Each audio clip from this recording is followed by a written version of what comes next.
My wife, a top jewelry designer, always insisted I be the first to wear and showcase her new pieces. So when a rising star actor hit the entertainment headlines, stealing the show with a particular brooch, I called her immediately. I demanded to know why something I hadn't even worn yet was appearing on someone else. She was nonchalant. I can design as many as you want, but without this piece, he wouldn't have had his chance to make headlines. I owed him a favor. I had to repay it. Try to be understanding. Yet, in an interview, she turned around and publicly dissed me. Ethan suits this design much better than my husband. I pursue the art of beauty, not turning art into a tool for chasing fame and fortune. I scoffed and immediately called HR. Victoria Ashworth has leaked company secrets. Fire her immediately. Let's see how she pursues her art without me. Chapter 1. Not 10 minutes after the notice went out, Victoria Ashworth burst into my office. Sincere Clark, on what grounds are you firing me?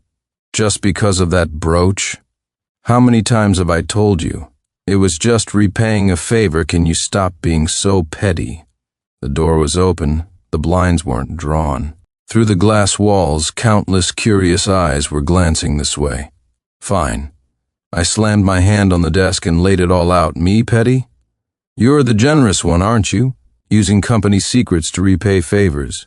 Victoria Ashworth, don't tell me you didn't know this brooch was custom made for the St. Cini show.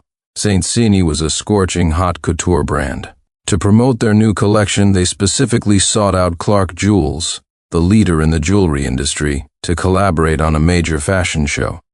At the show, St. Cini's head designer would unveil a couture suit he'd spent 3 years designing. As the jewelry provider, and leveraging the Clark family status, I was naturally chosen to debut it. To complement this suit, I had specifically asked Victoria to design the brooch 3 months in advance. I even spent over $10 million at auction on a stunning Zambian emerald, just to perfectly realize her design. But with 2 simple words, a favor, she handed over our joint effort, our masterpiece, to someone else. The more I thought about it, the angrier I got, and I let out a sarcastic jab. With that one gift, you threw away millions of dollars. Your sense of obligation is truly monumental, isn't it? Victoria snorted, her expression arrogant, as if certain I was just blowing off steam and wouldn't actually fire her. So what? The fashion show is still half a month away. I can design another one for you. But if you fire me, you'll really have no options left. She stepped closer, leaning on the desk, looking down at me. Sincere Clark, don't forget this brooch is already commanding astronomical prices. Everyone in the circle wants it. Without me, where will you find a better designer? Even if you do, can you guarantee they can surpass the legend this brooch has created? I glared back at her, my presence equally imposing. You think you're the only genius designer in the world? Let me tell you, Victoria Ashworth, just as I had the discerning eye to discover you and build you up, I can just as easily tear you down and throw you back into the mud hearing this. She didn't flinch. Instead, she became bolder, a malicious smile spreading across her face. Fine then, I'll be waiting to see it with that.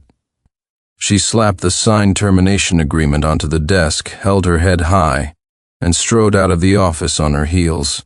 Mere minutes after she left, my secretary rushed in, frantic. Mr. Clark, this is bad. Ms. Ashworth destroyed all the design drafts. Chapter 2. What, how dare she? My eyes widened in disbelief. As the head of the design department, all company designs passed through Victoria's hands for final polishing and approval. Her destruction meant the next quarter's new collection likely couldn't launch on time. No wonder she was so audacious. The secretary nervously wiped sweat from his brow. Mr. Clark, should we maybe ask her to come back? I slammed the desk again. And I, Sincere Clark, stand by my word, backing down to Victoria Ashworth now would be playing right into her hands. And put the next quarter's collection on hold for now. The immediate priority is the St. Cini show. But the design sketches, the secretary murmured worriedly. I looked at my computer, a faint smile playing on my lips. I have a plan. Half a month later, the St. Cini fashion show proceeded as scheduled. When I appeared as the finale model, wearing a silver-threaded charcoal gray suit, all eyes were drawn to the emerald brooch on my chest. Tiny white diamonds encircled 3 Colombian oil-free emeralds, forming the shape of an olive branch. The fire of the emeralds shone mysteriously and elegantly under the runway lights. It complemented the suit's noble austerity without overshadowing the brilliance of the jewels. After a moment of silence, the audience erupted in thunderous applause and gasps of admiration. Camera flashes never ceased. Candid photos leaked by various media outlets and bloggers quickly caused a sensation online. As soon as I returned to the dressing room and checked my phone, the top 3 trending topics were dominated by this brooch. In the comments section, netizens marveled, "So beautiful it outshines the camera flashes. Is this the power of 3 emeralds?" Forget the sparkle. Did anyone notice the model is Sincere Clark, the heir to Clark Jewels? A true tycoon with serious money. Oil-free emeralds are almost as rare as pink diamonds, and Mr. Clark has 3, all from the best Colombian source. I'm completely devoted. And the largest one is 10 carats. That's 2 carats more than Ethan Miller's piece. This must be worth several fortunes. I smiled, just about to change and head home. Suddenly the door burst open. "Sincere Clark, where did you get the design draft without me? I asked you for a 10-carat main stone back then, and you clearly said you didn't have one. You lied to me." Victoria was livid, practically seeing red. I leaned back in my chair, watching her composedly. "Clark Jewels has such a vast inventory, it's perfectly normal for me to forget some details." "Ms. Top Designer, I told you, you're not the only talented person in the world. With the Clark family's resources, we can find as much talent as we need. Besides, if you hadn't vacated your position, I wouldn't have known we had such a rare genius hidden within Clark Jewels." Just as I finished speaking, a young woman in her early 20s, holding a stack of drafts, squeezed past Victoria and respectfully handed the designs to me. "Mr. Clark, here are the proofs for the next quarter's new collection. Please review them." The moment she lifted her head, Victoria's eyes trembled. "It's you, Chapter 3. Isabel Davis met Victoria's gaze calmly. "Miss Ashworth, long time no see." This greeting was like adding fuel to the fire for Victoria. Well, Sincere Clark, no wonder you were so calm. Turns out you'd already found my replacement." "You reject me, a top designer, to promote some greenhorn with no track record." Her gaze flickered between Isabel and me, then realization dawned. "Sincere Clark, you're such a hypocrite. Me repaying Ethan Miller's cheating, but you keeping a young mistress is perfectly acceptable. You were so eager to fire me just to promote her, weren't you? Isabel Davis was a junior designer under Victoria. Whenever I occasionally visited the design department to see Victoria, I'd always notice Isabel glued to her workstation, drawing, often until the early hours of the morning. The night Victoria took that brooch to fawn over Ethan Miller, I went looking for her and found her office empty. Instead, I stumbled upon Isabel's design drafts, exquisitely conceived, with a unique aesthetic sense, easily rivaling, if not surpassing, Victoria's work. I immediately had HR pull Isabel's file. Modest background, but outstanding academic achievements. She had worked her way into a prestigious art college, studied abroad on a scholarship, and had a full page of awards to her name. Yet, at Clark Jewels, she remained an obscure junior designer. After asking around, I learned that Victoria had been deliberately suppressing her, preventing her promotion.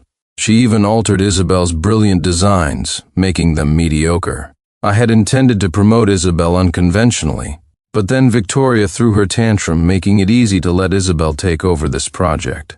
Clark Jewels values competence above all. We disdain petty office politics. I reprimanded her sharply. "Victoria Ashworth, don't assume everyone is as sordid as you are. Putting aside whether it's true or not, you climbed to your position relying on me. Are you saying no one else is allowed to follow a similar path? Or perhaps you have absolutely no confidence, and the mere presence of another woman by my side sends you into a complete meltdown?" Hitting a raw nerve, Victoria exploded. She stormed forward, snatched the drafts from my hand and threw them into the air. What do you mean I relied on you? The status I, Victoria Ashworth, have today is purely due to my talent and your Clark family. Without my designs, without my years of painstaking effort, would you have achieved what you have today? The papers fluttered down around us. Looking at the sheer rage on her face, my heart felt like it had been doused with ice water. Victoria Ashworth, have some decency. If I hadn't pulled you from the rejected list back then, given you resources, given you connections, would you be where you are now? This ugly attitude you have now, does it do justice to me, to the Clark family? Before I could finish, Victoria grabbed a nearby vase and smashed it violently on the floor. Shards flew, cutting my arm and cheek. Isabel reacted instantly, catching Victoria's arm just as she was about to slap me, restraining her tightly. At that moment, a phone rang, shattering the tense atmosphere. Victoria wrenched free from Isabel, pulled out her phone, and answered. After listening for just a few seconds, her face changed dramatically. Ethan, don't worry, I'm on my way right now, Chapter 4. Following her to the hospital, I learned that Ethan Miller had broken his arm on set. He was now leaning weakly against Victoria's shoulder, looking vulnerable and wronged. Vicky, I'm fine. I just got distracted reading the news and missed my step, that's all. Victoria's brow furrowed tightly. Was it the news about Sincere Clark? Ethan nodded weakly. Vicky, please don't blame Mr. Clark either. It was my fault for wearing his brooch in the first place. I was in the wrong. Whatever he does to target me, I can understand. It's just that you got implicated and fired from Clark Jewels. Even him being suspicious because you took care of me a little. Victoria sighed, managing a wry smile. You silly boy. That year I couldn't swim. I fell into the river and you saved my life. To repay that kindness, I'd do anything for you. Standing outside the half-closed door, through the crack, I could see the tenderness on her face, a tenderness she hadn't shown me in a long time. It was as if the person who had been furious and nearly violent towards me an hour ago was someone else entirely. Hearing her words, Ethan sniffled and sat up straighter in her embrace. Is it really just to repay the kindness? Victoria's eyes flickered away for a second. But quickly, she pulled him back into her arms, closed her eyes, and let out a long sigh filled with resentment. Sometimes I often think, if I hadn't met Sincere Clark back then, would things be different for us? Would we have fallen in love and gotten married in that small town? I'd paint my pictures, you'd sing your songs. Even if we lived in obscurity forever, no one would be happier than us. I think about it day and night, even in my dreams. She grasped Ethan's hand, the love swirling in her eyes, stinging my heart. Ethan, do you know? Sometimes when I'm holding him, kissing him, even when we're in bed, all I can think about is you. Hearing this, a wave of nausea rose in my throat. So, from that early on, her heart had been split in two. Or perhaps from the very beginning, her affection, her love for me, had all been fake. She was only interested in the status and power behind the Clark name. I fought down the urge to gag and continued watching. Ethan blushed, struggling to avoid her intense gaze. Vicky, don't joke around. I know I can't compare to Mr. Clark. Without Mr. Clark, your talent would never have been discovered. Compared to living in obscurity, I'd rather see you stand taller, let the whole world see your talent. No, you don't understand. Victoria cut him off angrily. Do you know what people outside say about me? Gold digger, slept her way to the top, relied on marrying into wealth to get where I am today. The talent you speak of, in their eyes, it's worthless. But even without marrying him, I, Victoria Ashworth, have the ability to reach this position on my own. Sincere Clark's name has overshadowed me for too long. All my achievements are buried under his brilliance. His family, relying on their power and money, treated me like a workhorse. The slightest displeasure, and they exclude me. They want to ruin my reputation, don't they? They want me to admit I'm nothing without the Clark family, don't they? Well, I won't give them the satisfaction. I want the whole world to hear my name. I will trample Sincere Clark and the entire Clark family under my feet. She spat out each word, a litany of accusations. Yet she failed to mention how I ran around, pulling strings, finding collaborations to bring her designs to life. How, to showcase her art, I bought gems from the best mines, bid on the finest stones. How I handled the networking events she didn't want to attend, the business deals she didn't want to negotiate. How I gave her full creative control, letting her take sole credit for all her work. Supported her jewelry exhibitions. Supported her opening a personal studio. Supported her pursuit of the art she claimed to love. It was her who couldn't bear to leave my side, willingly becoming a regular office employee, clocking in and out, just so she could be near me every day. How did I end up being the controlling tyrant, exploiting her, using her talent for free, dragging her art through the mire of fame and profit? How did our Clark family, who invested money and effort in her, become the irredeemable villains bent on destroying her? Rage surged within me, emotions suppressed for too long finally erupting. I kicked the door open. Fine, you want to prove yourself to everyone, don't you? Then starting today, you are no longer the Clark family's daughter-in-law. We are getting divorced, Chapter 5. Victoria clearly hadn't expected me to be outside. She reacted, about to argue back.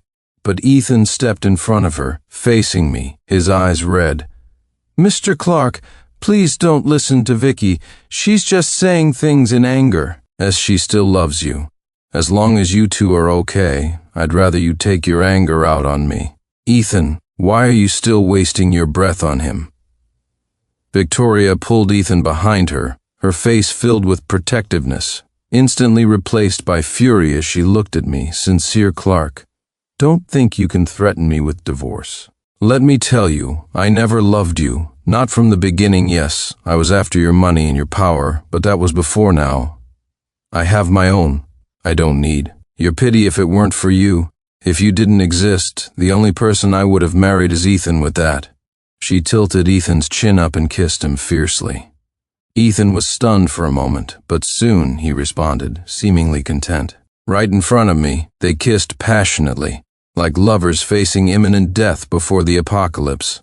After a long moment, Victoria finally released Ethan, seeing the strand of saliva connecting their lips, the desire swirling in their eyes as they looked at each other. I suppressed the rising bile, strode forward, raised my right hand, the one Victoria had cut, and slapped her hard across the face.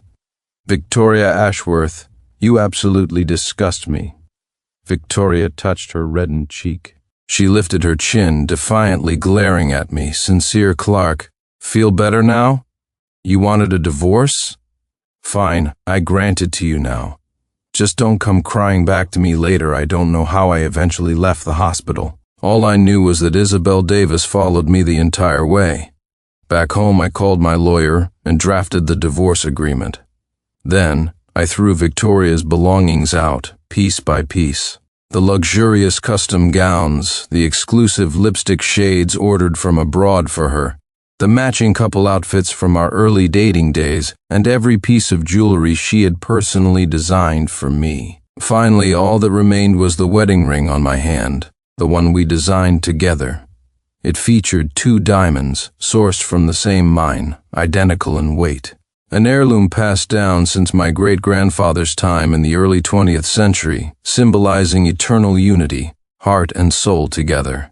I had specifically designed a small mechanism allowing the 2 rings to fit together perfectly, forming one larger, more magnificent diamond ring. Victoria rarely wore hers out. She said it was too precious, afraid she might damage it. I foolishly believed her then. Now, it seemed clear she was merely afraid the ring would hinder her reunion with her old flame. I took off my ring, joined the 2 pieces together, still hesitating whether to discard them as well. Turning, I saw Isabel Davis, who had been quietly helping me pack. An idea struck me, and I handed the combined ring to her. Isabel looked slightly surprised. I quickly explained, "I don't want this ring anymore, but the diamonds are important. Take a month off. I need you to redesign this into something new. It's a separate commission, paid extra, at the highest industry rate." Isabel took the ring stunned. But the new collection for next quarter? I clapped my hands, pulling myself out of the mire of love and hate, reigniting my fighting spirit. Those drafts are approved. I'll handle the follow-up. Your most important task now is completing this commission for me. Isabel was the type to sacrifice everything for design. The very next day, she became completely unreachable. Fortunately, the remaining work for the new collection only involved selecting pieces, prototyping, and production. I threw myself into work. Apart from a quick trip to City Hall to finalize the divorce, my life became a two-point line between the office and home, often working until 2 or 3 in the morning. Just as I finally reached the 3-day mark before the new product launch campaign, the secretary burst into my office in panic. "Mr. Clark, terrible news. Victoria Ashworth bought sponsored posts and is accusing us of plagiarism all over the internet." Chapter 6. Victoria was accusing us of plagiarizing the emerald brooch designed for the St. Cini show. She had somehow obtained a digital final draft marked March 17th. The design on it was almost identical to the brooch I wore. Holding up her ID card in a video, she tearfully accused Clark Jewels of discarding her after exploiting her work, stealing her design, and firing her without cause. In the accusation video, she didn't mention me by name, but the sponsored articles she paid for were full of me. Gossip sites and influencers hyped up her devoted wife persona, rebranding her past labels of gold digger and social climber into a narrative of deep love.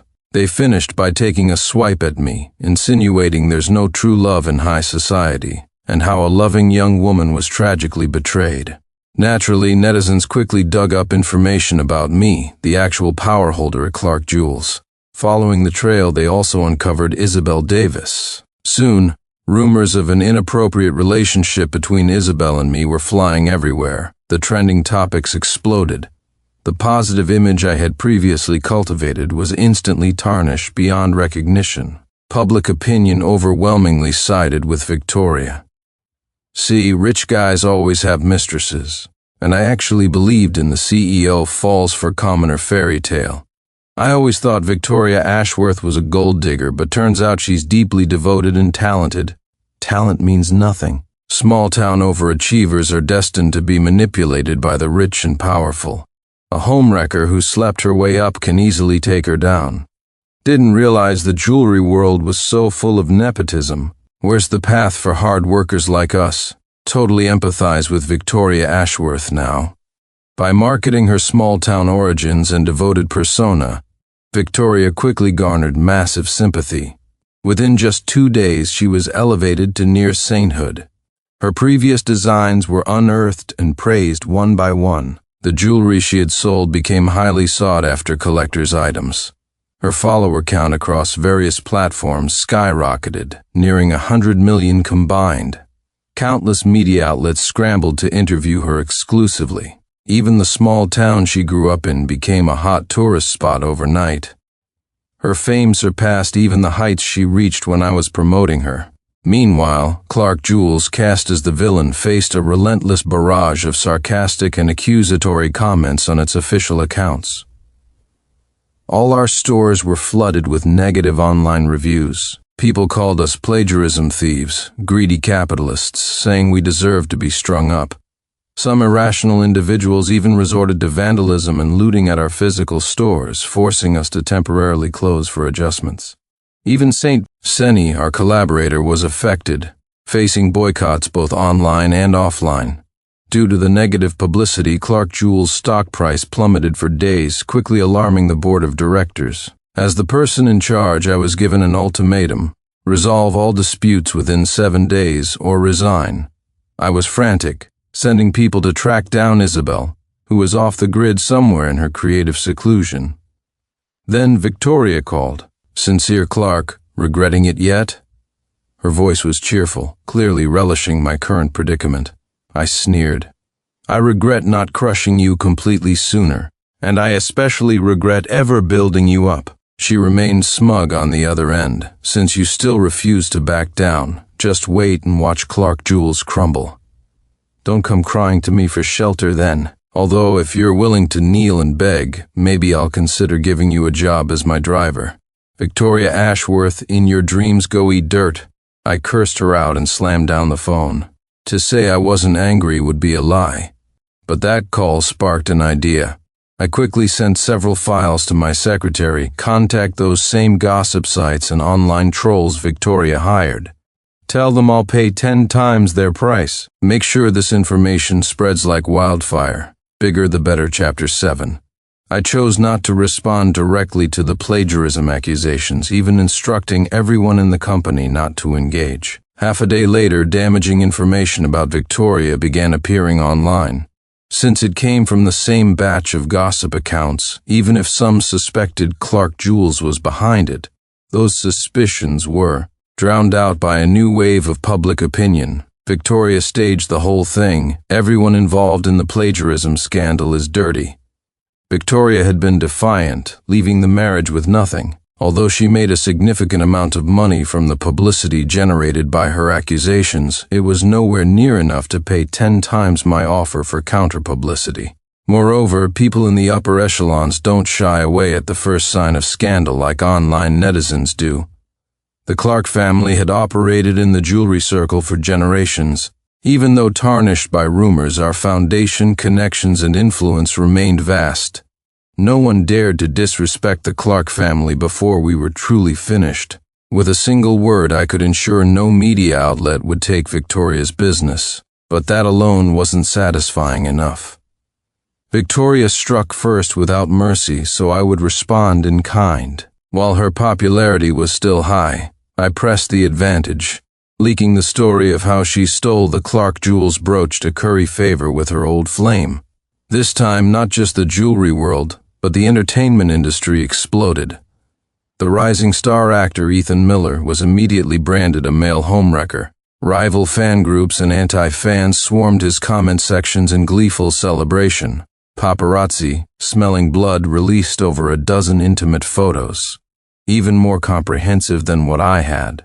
The previously one-sided public opinion began to slowly shift in my favor. Didn't expect Victoria Ashworth to be such a cheater. No wonder Clark Jules fired her and she left with nothing. Serves her right. No wonder she was pushing the devoted wife narrative so hard. Her husband really drew the short straw marrying her. This is pure corporate espionage, and claiming it was repaying a favor? Just excuses for a gold digger. That was a loss of millions. Sincere Clark handled it directly, didn't jeopardize the Saint Cine collab. A true role model. Netizens debated back and forth, and the plagiarism rumors started to crumble. Just as the online arguments reached fever pitch, my phone rang. 2 messages came in. One from Isabel Davis, finally reachable, Mr. Clark. I will provide an explanation regarding the plagiarism issue. One from the CEO of Ethan Miller's management agency, Mr. Clark, would you happen to be free for dinner sometime in the next couple of days? I smiled and agreed to both. 2 days later, Isabel started a live-streamed clarification.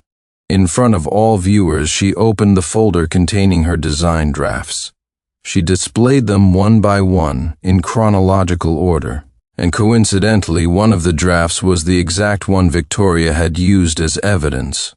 The date was also March 17th. Victoria, who had just joined the live stream, saw this and immediately piped up. My draft is in your possession, and you still claim you didn't plagiarize? You can call me Victoria Ashworth, a gold-digging cheater, but you will not question my art. She sounded righteous, like a martyr preparing for noble sacrifice. Many netizens were swayed, abandoning their neutral gossip-mongering to take sides. The chat exploded with fiery arguments between the two factions. Isabel, however, ignored everyone. She calmly zoomed in on the draft, highlighting a tiny, inconspicuous area in the bottom right corner of the brooch design with a red circle. Then, tracing the pattern within the circle, she meticulously drew 2 ornate letters, YX. The moment these letters appeared, the previously clamorous live stream fell instantly silent. Isabel put down her stylus and looked calmly into the camera. Then may I ask, Ms. Ashworth, Why does your draft contain my signature? Chapter 8. It's a personal habit of mine when drafting, Isabel explained. I like to integrate my initials in an ornate script into the pattern of the piece. During production, due to process limitations, the signature isn't visible on the final product. She then proceeded to circle similar hidden signatures on her other works. This has always been my method for protecting my drafts from theft. Surely, Ms. Ashworth, you don't do the same? Or perhaps, Ms. Ashworth, you've changed your name? To Yixuan, Isabel's Chinese name, implicitly referenced here for the Wex perhaps. This swift, brutal takedown caused the livestream viewership to explode. In just 30 seconds, likes surged by over 100,000, with millions tuning in. Isabel gave Victoria no chance to respond, immediately displaying a folder full of chat logs. She scrolled through them for the audience, one by one. They were all work conversations between her and Victoria. Frequently, Isabel would submit a design, and Victoria would nitpick relentlessly, finding fault with everything, forcing her to revise late into the night. In the most egregious instance, she made Isabel revise through the entire night. Victoria didn't show up for work until 3 p.m. the next day, only to casually reply with 3 words, "Too ugly." Redo. Those highly creative original drafts were ultimately mangled beyond recognition by Victoria. Victoria constantly engaged in psychological manipulation, calling Isabel stupid, incompetent, unable to understand simple instructions. The final straw that ignited netizens' fury was a haughty message from Victoria. So what if you have talent? Your background dictates your ceiling. As long as I'm at Clark Jewels, you will never climb higher with that. Victoria's carefully crafted persona of the relatable small-town overachiever collapsed into ruins. Deceived netizens furiously erupted. Small-town girl backstabs. Another small-town girl forgets her roots the moment she climbs the social ladder. If the boss hadn't promoted her, she'd still be earning minimum wage like anyone else. Everyone stop giving her attention, otherwise, once this blows over, she'll rebrand as an artsy influencer. Waves of ridicule and anger flooded the live chat. Seeing Victoria still trying to struggle, I, having watched silently for long enough, jumped into the fray. Victoria Ashworth, instead of flailing desperately here, why don't you go watch the drama unfold in your old Flames live stream? Not even a second after I posted, Victoria's avatar vanished from the corner of the screen. Along with her disappeared countless curious netizens, all flocking simultaneously to Ethan Miller's live stream. The stream showed a press conference. Ethan Miller sat on stage, dressed plainly. Below, a crowd of reporters from media outlets big and small had gathered, cameras flashing incessantly. Ethan, eyes red, spoke into the microphone, his voice choked with emotion. Regarding the recent controversies, I want to apologize to everyone. I wish to clarify that I did indeed save designer Victoria Ashworth's life once. However, I was unaware that the brooch she gifted me was stolen property, nor did I know it was a key piece for Clark Jewels' major event. Upon learning the truth, I was deeply dismayed. Through mediation arranged by my company, I have reached an understanding with Mr. Sincere Clark. The brooch has now been returned, and I have compensated him for the damages. As for Victoria Ashworth and myself, apart from the life-saving incident, there is no improper relationship. As rumored online, the words had barely left his mouth when the main doors of the conference hall were kicked open. Ethan Miller, you scumbag. Chapter 9. Victoria Ashworth appeared in the live stream, utterly disheveled. She strode to the front of the stage, pointing at Ethan Miller and screaming, "Say again what our relationship is. Did I force you to sleep with me? Did I force you to be my boyfriend? I gave up the heir to the Clark fortune for you. I threw away such a promising future. I didn't even care about my reputation. And now you're saying there's nothing between us?" Her eyes were bloodshot, veins bulging on her forehead, her shouts deafening. Ethan Miller was terrified, frantically trying to save face. "No, that's not it. I just think we're fine as we are now. Vicky, I don't dislike you. It's It's just that now I have no money and no reputation, and I'll have to depend on you, so you look down on me, right? I'm useless to you now, right? Don't you forget who pulled you into the entertainment industry in the first place, and who risked being fired just to get you one headline." Victoria seemed completely unhinged, staring at Ethan's pale face. Did the reporters scream and scatter in panic? The live stream was cut off at that moment. The final frame lingered on Victoria's vicious, blood-splattered smile. I clamped my hand over my mouth, retching into a wastebasket. Only now did I truly grasp what kind of twisted psycho the person I had shared my bed with truly was. From the very beginning, everything I saw, everything I fell in love with, was her meticulous facade. I couldn't bear to imagine if I had continued to indulge her, whether I would have met the same fate as Ethan Miller. The only thing I could be certain of was that now, everything was finally settled. Victoria Ashworth was quickly apprehended. During her incarceration, I paid off people inside to torment her day and night. Soon the verdict came down. Due to the heinous nature of the crime, the brutal methods, and the immense public impact, she was sentenced directly to death. Fortunately, our jurisdiction still carried out executions. All her crimes could be properly answered for, providing a definitive end for everyone involved, the end a criminal deserved. The online storm gradually subsided, and the company returned to normal operations. In fact, thanks to the reverse publicity, Clark Jewels even managed to capture a younger market segment.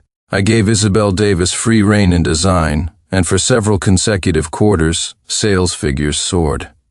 Those old board members who disliked me could only watch in silence. Before the launch of this year's winter collection, I received a letter sent from prison Victoria's last words before her execution. A letter from a murderer would only be nauseating to read. I didn't open it. I burned it completely. And with it, I burned away all the years of love and hatred I had felt for her. As the sun rose again, I thought I heard the distant sound of a gunshot. But what did it matter? I wrapped my coat tighter around me, my leather shoes clicking on the pavement as I walked, step by step, towards the new product launch stage, embracing the brilliant future that belonged to me. The end.